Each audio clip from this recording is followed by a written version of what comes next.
We are not a great nation when we have 40 million people living in poverty and in despair.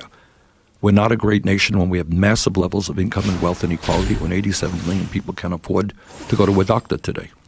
So to answer your question, I think that as a nation, we have got to focus a great deal of attention on those distressed communities. Often they're African American, often they're Latino, often they are rural white communities. And that means making sure that the kids there get the quality education that they deserve, making sure that we're creating good paying jobs in those communities.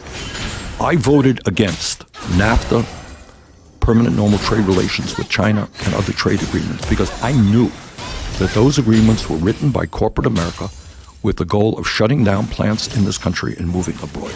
And the result of that has been the loss of millions of good-paying jobs and the complete destruction of communities all across this country, in the South and all across this country.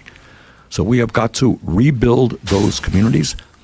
We have got to bring high-tech jobs, not just to Silicon Valley, but to rural America again. I don't have magical answers, but the goal is we will not, under a Sanders administration, turn our backs on distressed communities. We will rebuild those communities. We will build the millions of units of affordable housing that we need. Now think about what it means to a community now where people are living in terrible housing or housing they cannot afford.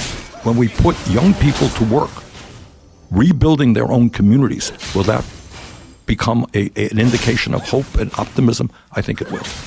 We're talking about so many deeply important issues, and all of them that will be under the control, or at least the direction, of the one person who winds up becoming the president of the United States. Is it a impossible job? I mean, it seems like being the president, you are managing so many different aspects of our economy, our culture, our safety, our environment, international communication, and it's so in depth. How does one person do a job like that? Well, one person doesn't do it. And you certainly don't do it by tweeting every other day major policy issues. I think he tweets a lot more than every other day. You know, what you do, and this is the way any sane president operates, is you need to be working with the smartest men and women from all walks of life who understand these issues. Every issue we have touched on is enormous to country. And I can send out a 20-word tweet on it, but that doesn't solve it. So unlike Trump, we will bring together the best and most knowledgeable people in this country to address the housing crisis, to address the issue of these diseases of despair. We didn't even touch on climate change, and then the future of the planet. How do we lead the world in transforming our energy system and creating the kind of jobs that we need? How do we revitalize American democracy so that instead of suppressing the vote, we're getting more young people involved in the political process? So to answer your question, it is not a one-person job, and anyone who thinks it is dead wrong. You need the help of a very strong administration that knows the issues, that comes from the ranks of the working class. And this is the promise I will make. All right, my administration, unlike Trump's, is not going to be filled with billionaires who's, basically very often greedy type people. It is going to be filled with the best people, often from the working class itself, from the trade union movement, people who are going to help us create policies that work for workers and not just the billionaire class. Now, we're getting to the end of your hour here. So climate change is obviously an enormous issue for our country and for the world. What could be done? And what do you think you can do as president that can somehow or another slow down this process? Well, first of all, we have to have a president who, unlike Trump, believes in science, and I do. And what the scientists are telling us, as I mentioned earlier, is that we have fewer than 12 years to transform our energy system, or else there will be irreparable damage done not only to our country but to the world. Now, climate change is not just an American issue. So we could do tomorrow, do all the right things, but if China, Russia, and India, and the rest of Brazil, and Africa does not do the right thing, we're not going to make the progress we need. So here is what we have to do, in my view. Number one, we have to tell the fossil fuel industry that their short-term profits, and they make a whole lot of money, their short-term profits are not more important than the future of this planet. I don't think that's a hard sell to make. You cannot keep producing a product which is destroying the planet in the United States and around the world. So by saying that, you're saying we would have to move consciously away Absolutely. from fossil fuels. No ifs, So- buts, and maybes. And if we do that, how do you tell the fossil fuel companies, do you tell them you can't sell fossil fuels anymore? There are a variety of ways to do that, but that is the bottom line. And by the way, in the midst of that, we do what we call is a just transition.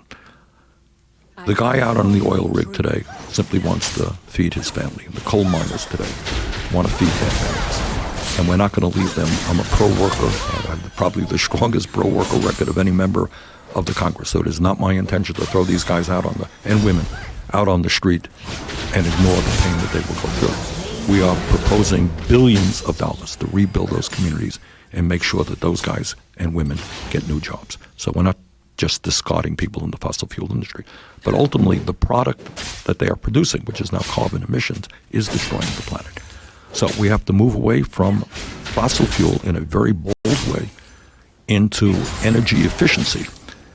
Right now, in my own state of Vermont and all over this country, there are buildings which are incredibly wasteful. We don't have the windows, we don't have the insulation, we don't have the roofing, the doors that we need to keep the buildings warm in the winter and cool in the summer.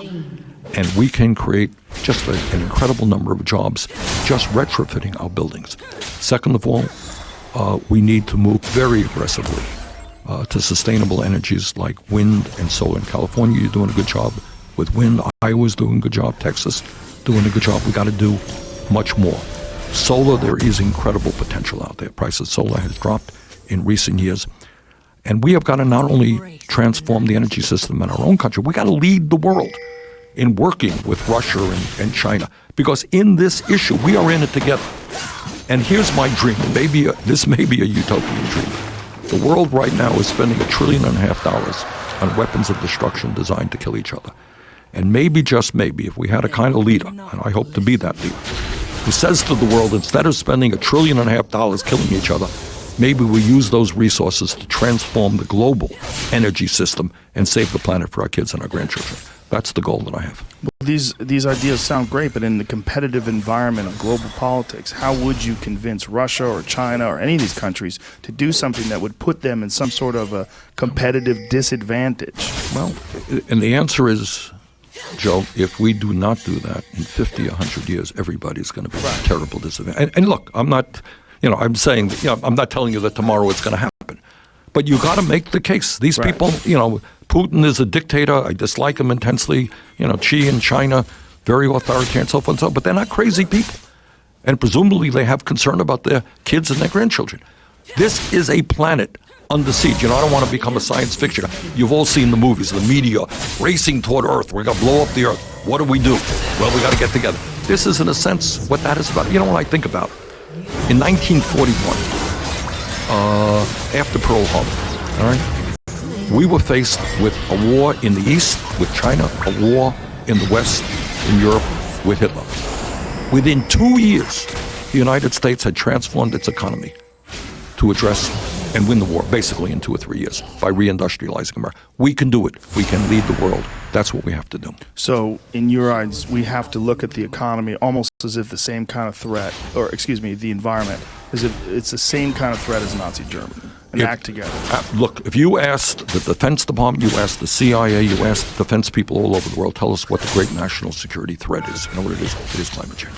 There's a lot of people, though, that are skeptical of this. How would you convince them? I mean, this is a big part of the problem, right? There's a narrative that you hear from a lot of people that, climate change is not a proven science and climate change is a hoax. And I mean, this is something that's repeated over and over again. And I'm sure some of it has to do with lobbyists and some of it has to do with the merchants of doubt that go out there and seed the world with disinformation to try to increase their profits and continue the practices that they're currently enjoying. Joe, when I'm thinking back, I don't know if all your listeners can remember this because I'm older than most, but I can remember tobacco ads, cigarette ads on television. Remember? Yes. The guy dressed in a white frock, smoking away. This is a great cigarette. It'll improve your health. They lied. The tobacco industry knew exactly what was going on. And the fossil fuel industry is lying right now. And the President of the United States is either too stupid to to understand what the scientists are telling us, or he is lying as well.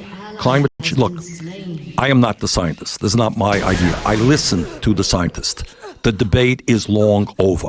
Climate change is real. My God, look at what's happening around the world today. The worst, July was, I think, the warmest July or warmest month in the modern history of the world. The Arctic ice is melting.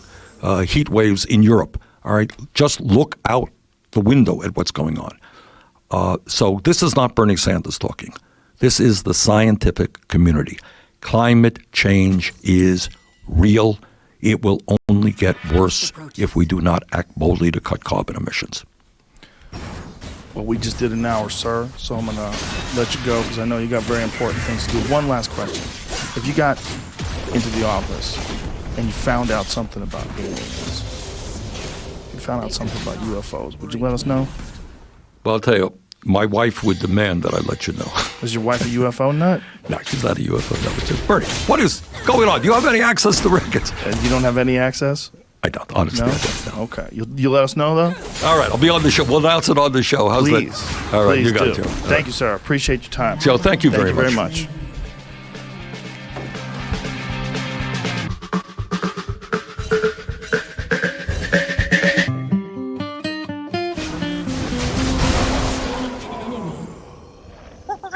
The Joe Rogan Experience. Some of the more fascinating pieces of evidence in South America have come out recently about these channels and pathways that they've found in the Amazon that could not have been created any other way but by humans. Absolutely. Creating irrigation, humans creating, like, it appears like grids, like a city grid. Definitely.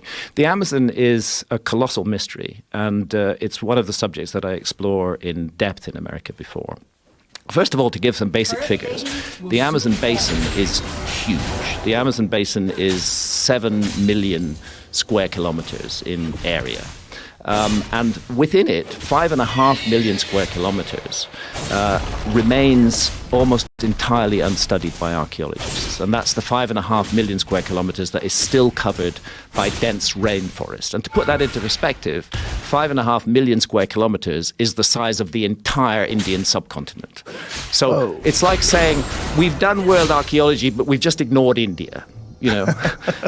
We've done world archaeology, but we've just ignored the Amazon. It's the same argument. 5.5 million square kilometers. The view was, again, there was a dogma. There was a preconception. Human beings couldn't have flourished in the Amazon. It's not a resource-rich area. The soils are poor. It's a difficult area, challenging to get to, very far from the Bering Straits. So the view was that humans hadn't entered the Amazon until about 1,000 years ago. And then gradually, little by little, that view has begun to change. And it's begun to change because of the tragic clearances of the Amazon, because the Amazon rainforest is literally being cut down and turned into soybean farms and cattle ranches. And in that cutting down process has emerged things that shouldn't be there at all. For example, evidence that large cities flourished in the Amazon. Enormous cities, which were larger than there was a Spanish explorer who went down the Amazon River system in 1541 to 1542. He was the first European to cross the entire length of South America from west to east along the Amazon. He reported seeing incredible cities, advanced arts and crafts, millions of people, a thriving culture. And 100 years later, when other Europeans got into the Amazon, they couldn't find these cities. So they said, Francisco Orellana, that was his name, made it all up. It was just a fantasy. And then in the last decade, as the clearances of the Amazon have proceeded, we've begun to see the traces of those cities. What happened was that the Spaniards brought smallpox into the Amazon. Smallpox devastated the local population because there was no immunity to it. There was a massive die-off. The cities were deserted. Within 50 years, they were completely overgrown by the jungle, and that's why they were not seen by the explorers who came in 100 years later. But now the jungle's being cleared, those cities are emerging, and we can say that a city like London, which had a population of roughly 50,000 in the 16th century, there were cities of that size all over the Amazon. Wow. Huge numbers of them. And a possible total population of the Amazon that exceeded 20 million people. What? Yes, 20 million. This is the latest evidence from the Amazon. And then you ask yourself, how did they do that? How did they feed 20 million people in the Amazon? Because it's a fact, rainforest soils are poor. It's one of the reasons these soybean farms are a really stupid idea, because once you clear the rainforest, the land is largely unfertile and you can't grow stuff on it for very long. So how did they feed all these people? The answer was they invented a soil. And that soil has a name. It's called terra preta. Archaeologists refer to it as Amazonian dark earths or Amazonian black earth. It's a man-made soil. It's thousands of years old. It's full of microbes that are not found in adjoining soil. It's based around biochar. And you can take a handful of 8,000-year-old terra preta and you can add it to barren soil, and that soil will instantly become fertile.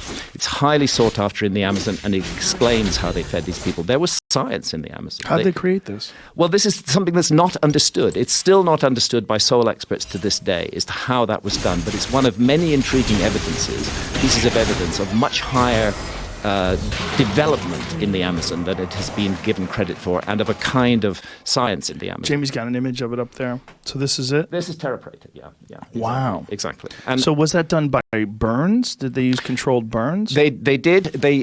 One way that it was achieved was to do wet burning of middens. They would be burned and smolder. They wouldn't burn fiercely, which just produces charcoal. They would burn and smolder.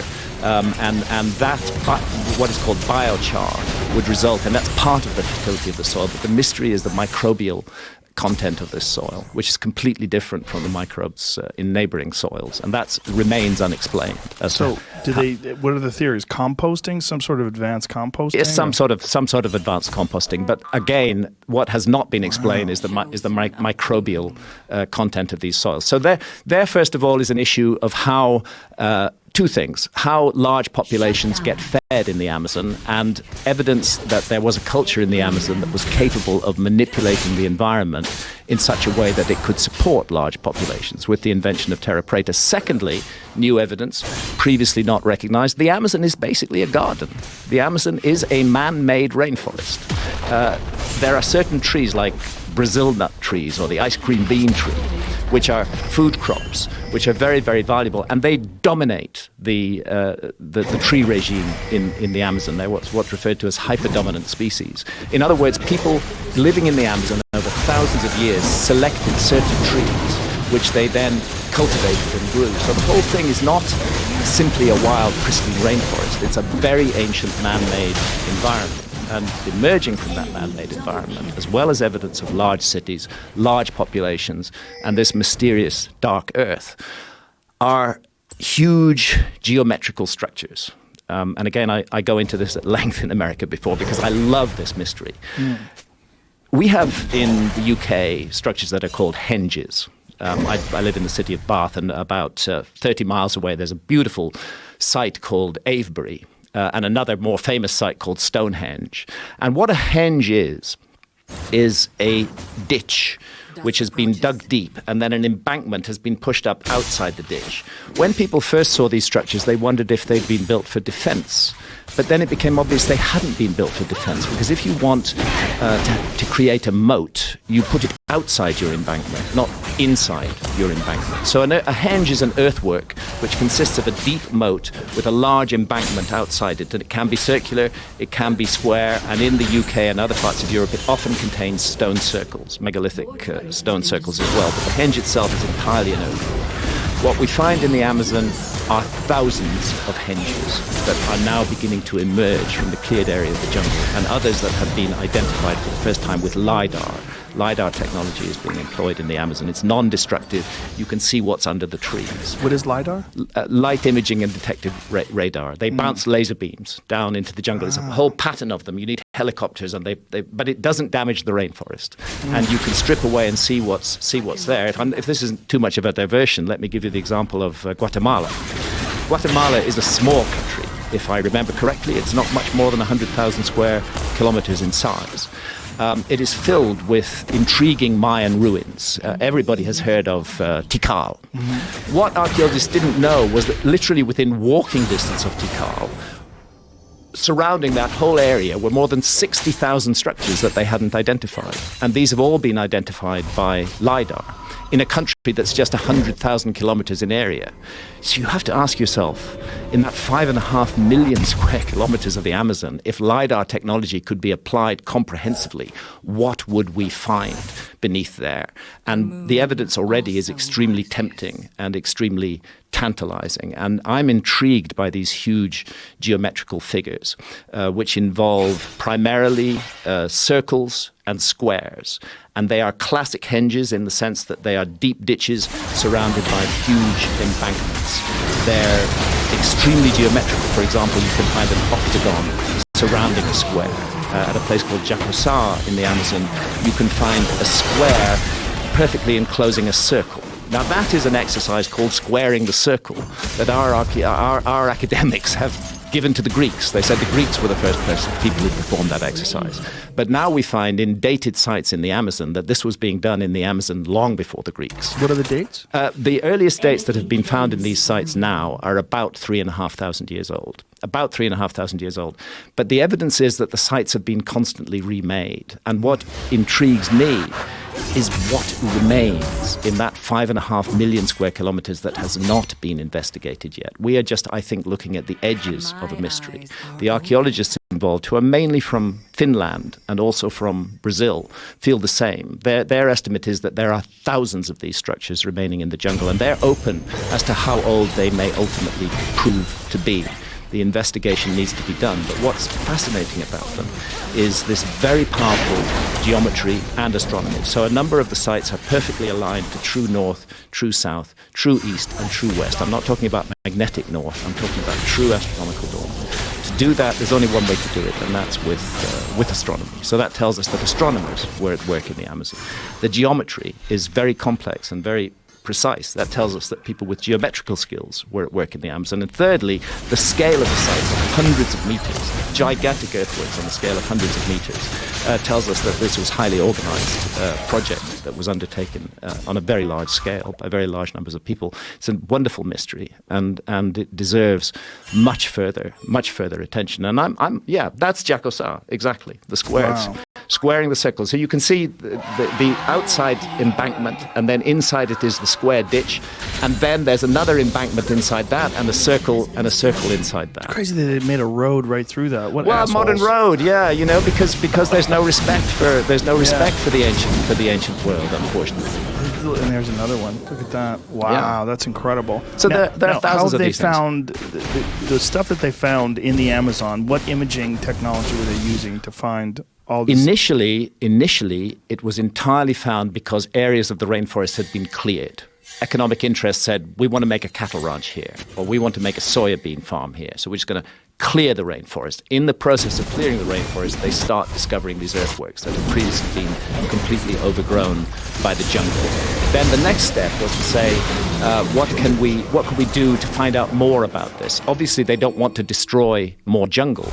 And luckily, we have a technology which is LiDAR, as I mentioned, which uses radar. And using LiDAR, they've been able to identify many more of these sites, and then to get to the sites without destroying the jungle, and to begin excavations on them, and to find that they go back, in the cases of the ones that have been explored so far, at least 3,000 years. This is an intriguing development, completely unexplained in our understanding of the Amazon. And what it suggests is a heritage of extremely ancient knowledge. You don't wake up one morning and create a perfectly geometrical square or circular earthwork that's perfectly aligned to true north, south, east, and west on an enormous scale. There has to be a background to that. There has to be a reason for doing it. And the evidence is none of these sites were lived in. There's no habitation. Refuse found in them whatsoever. We don't know what they were used for. I make the case in America before that they're connected to a system of ideas which is found all around the world, which is to do with death and the afterlife destiny of the soul.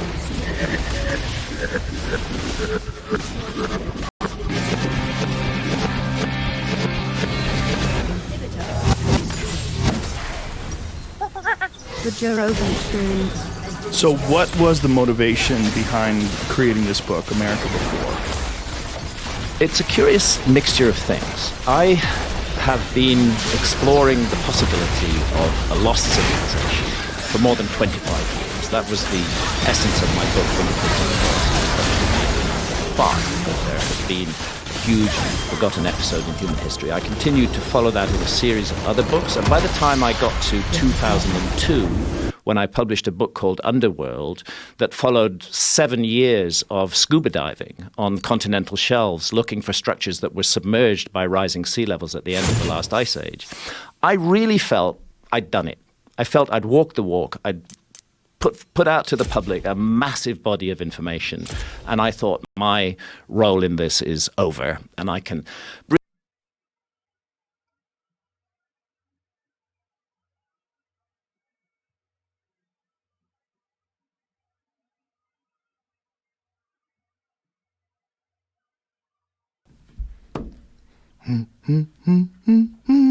Hello, Annie. Hello, Wait, Joe what is Rogan. the leopard theme? You have leopard jackets. Today you have a leopard top. Is this just coincidental, or is there something to this? Well, I'm a little bit white trash, and I want everyone. No, I don't know. I liked Married with Children. Pull this up. You don't have to. I'm a lean little into it. bit. I know. I'm trying to get comfortable. Are you comfortable? I don't know. Am I? I'm nervous. You seem comfortable. Am I supposed to be You're fine. not nervous? You're fine. I'm with the king. Anyway, okay. So leopard. Leopard. I like Married with Children. I don't know. You like I Married with always. Children? Peg Bundy. Well, I was gonna go for Kelly, but thank you. Oh, Kelly. I like Dumb and Okay. Slutty, and no. I do have my friend who started pegging her boyfriend in my phone as Peg Bundy. Whoa. That's her name. She started pegging her boyfriend. She got a new Whose boyfriend. idea? And wanted to be his. I think he's gay, honestly. For I don't think. sure. Listen, if you get pegged, I'm not saying you're gay for sure, but this guy, This guy's this gay. guy, I think is gay. And what does she think? They broke up. She thinks he's gay. Oh, Jesus Christ. They broke up. Why did they break up?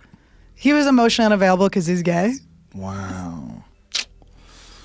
I think he's looking for something with a dick. So, what was there other signs?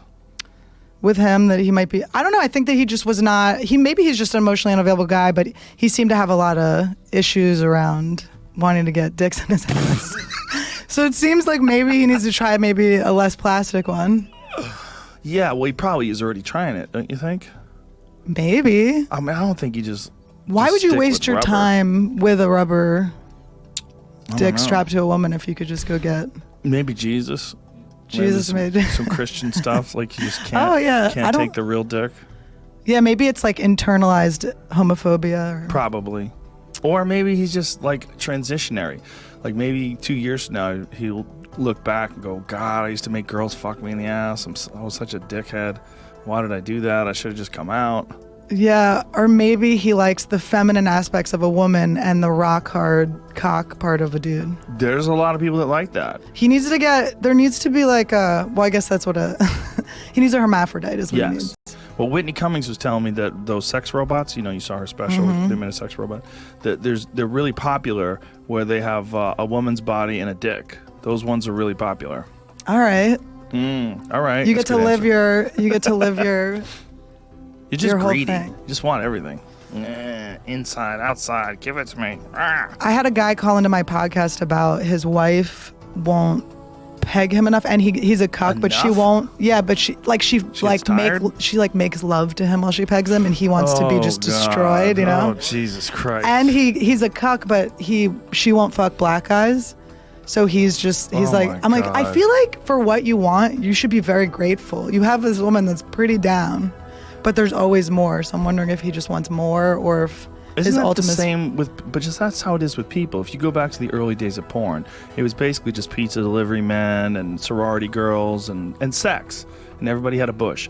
But then you look at today, everyone's gagging and slapping and Yeah. choking and spitting. And not choking on pubes. And it's there was none of that back then. Now it's like standard. You know, it's like everything keeps getting pushed. Boundaries keep getting pushed. Everyone's getting the fish hook. Poor Yeah. Aziz.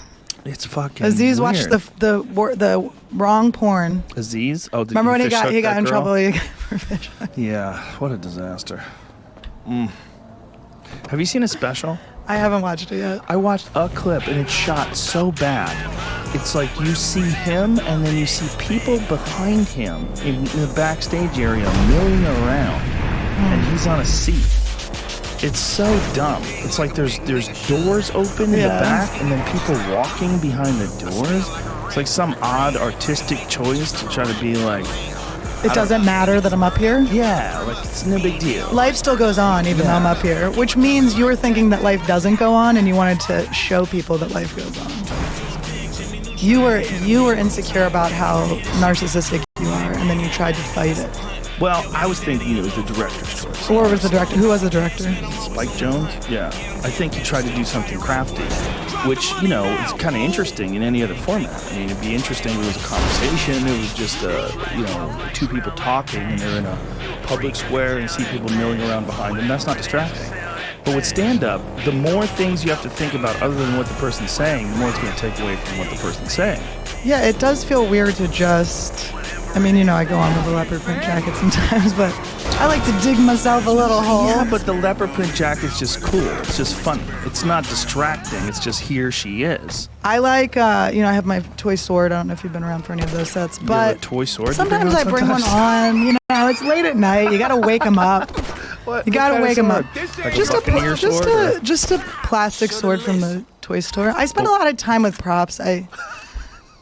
I have fake blood on me most times. I don't know when I'm gonna be inspired to take a funny picture. To make a pratfall. Like To make wrestling. a pratfall. Did you see the pratfalls that we did? Me and Steven Randolph, one of the door guys at the Comedy Store. No, when was those? They posted on the Comedy Store thing. We did. No, I did. We You guys did a challenged bunch each of other them.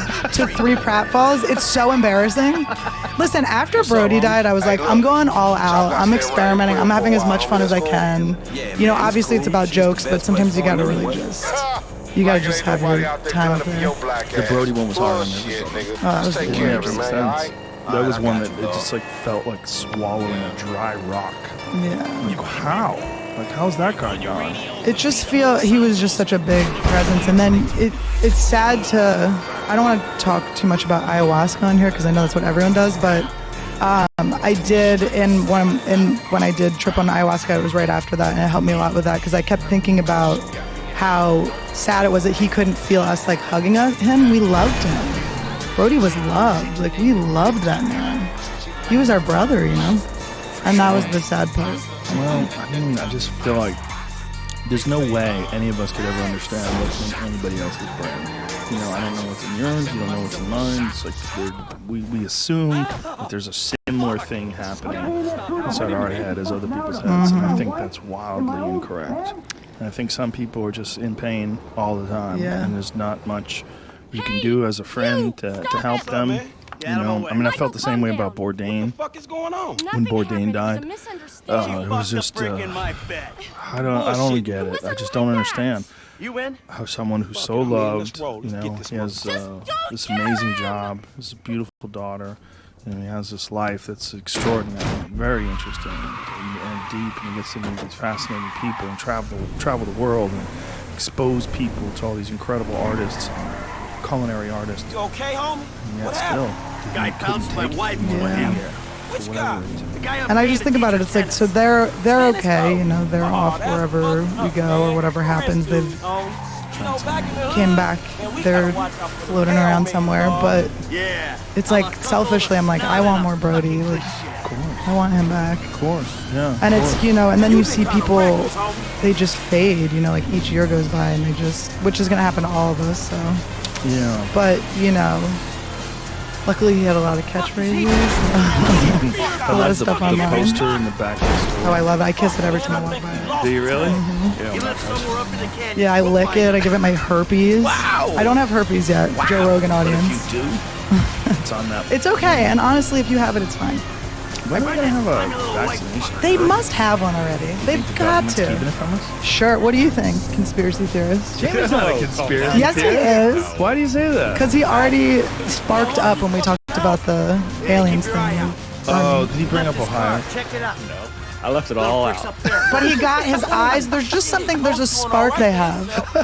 Conspiracy Yeah, they have a theorist? little spark in their eye when they. He perked up. He giggled his asshole a little bit when I brought it up. Yeah, but it was really funny. That was the last question I asked him.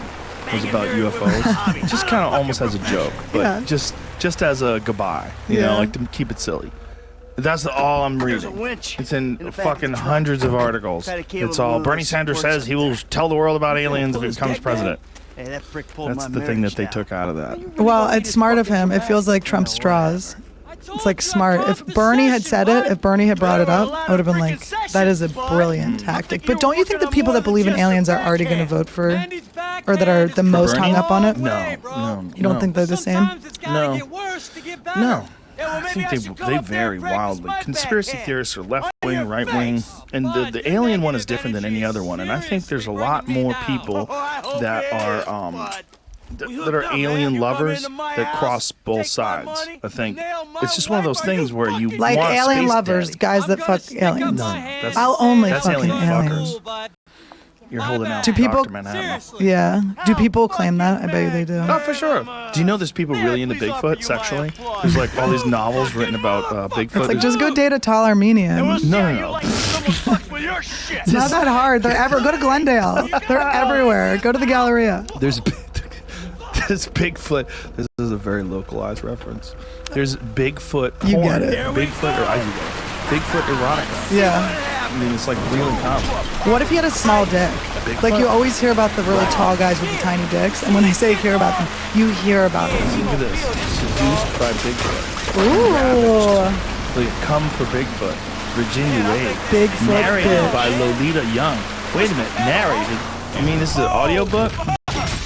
You know what they say? The bigger the Bigfoot, the bigger the... Bear in the bones? What is that? I like a guy with Bear a to really bone. hairy dick. You know, Really? I Like you like people say, listen, people say they don't like too much hair on balls. I say get it all the way under the shaft. Look at this. Up to the tip. Boffing Bigfoot?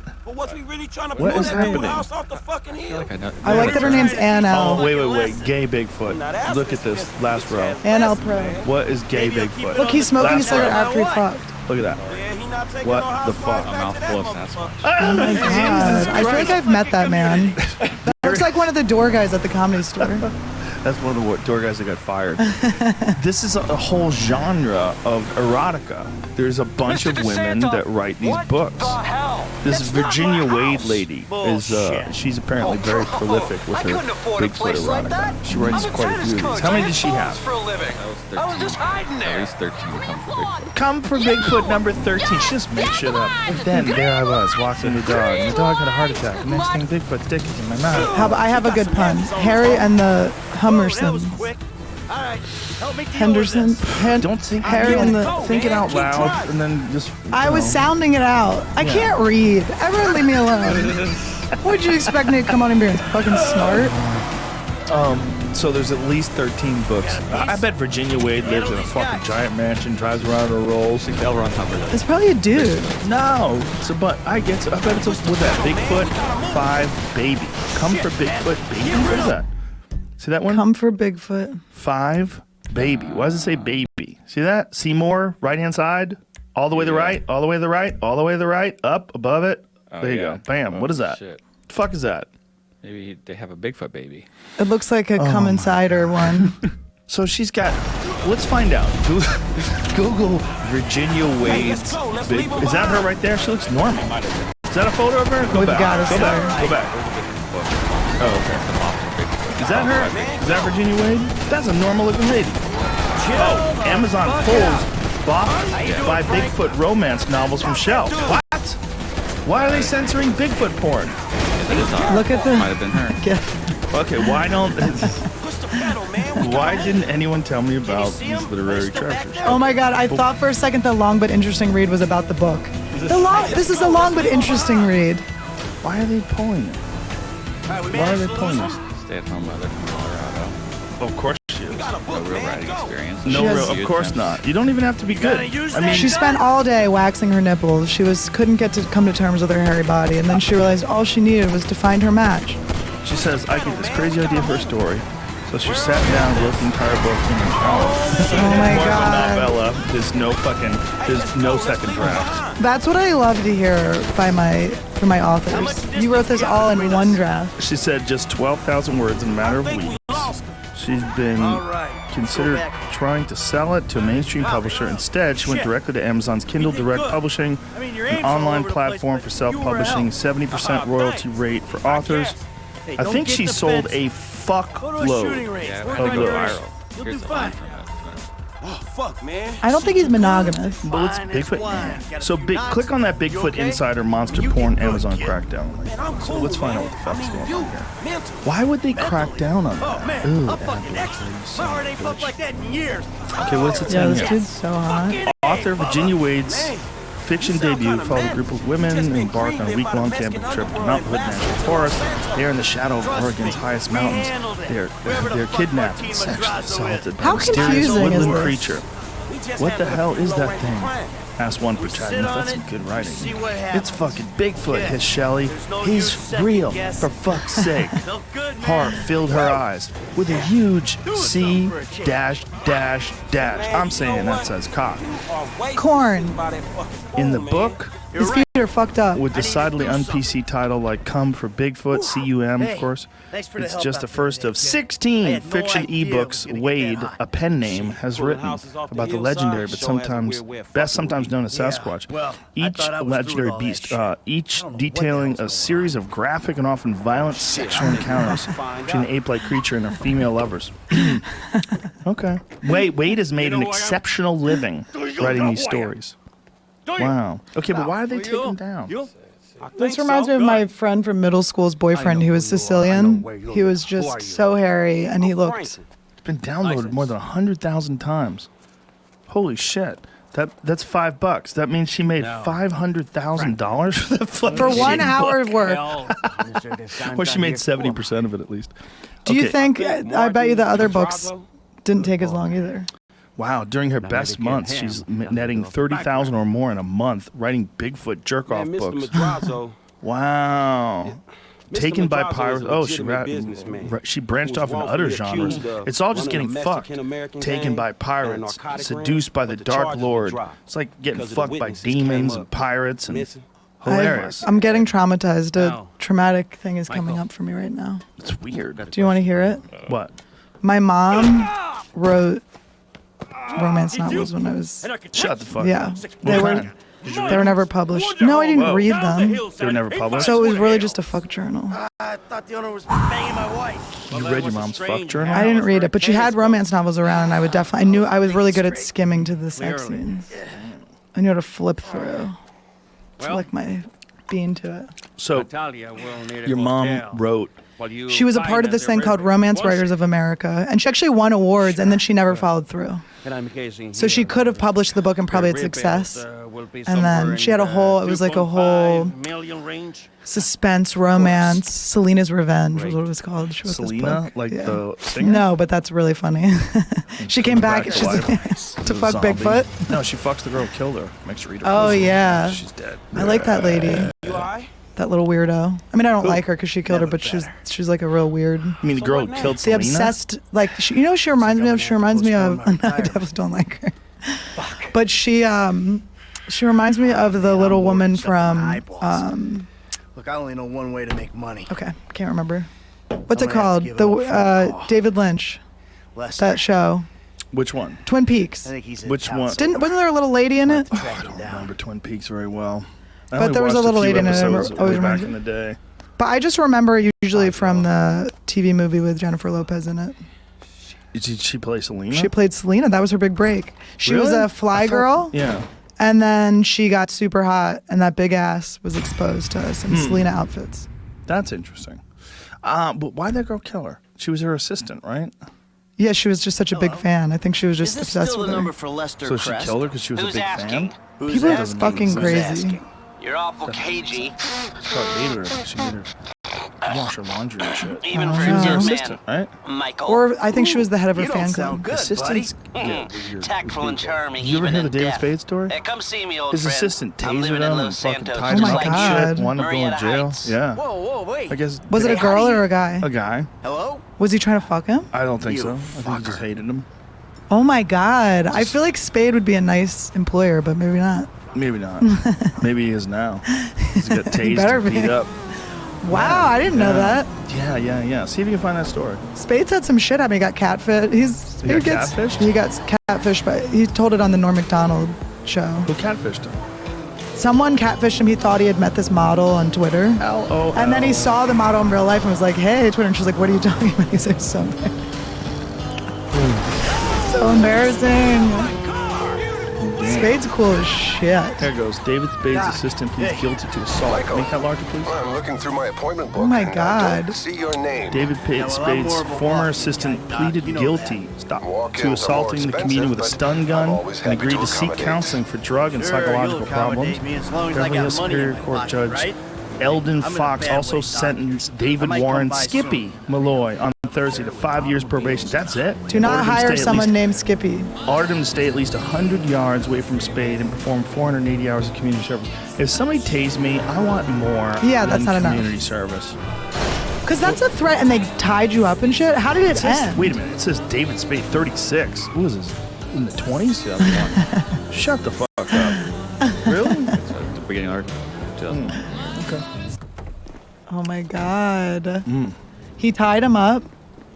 I wonder how the story ended. How did he get out of it? Is he just really good with untying knots? Get the guy get tired of fucking him.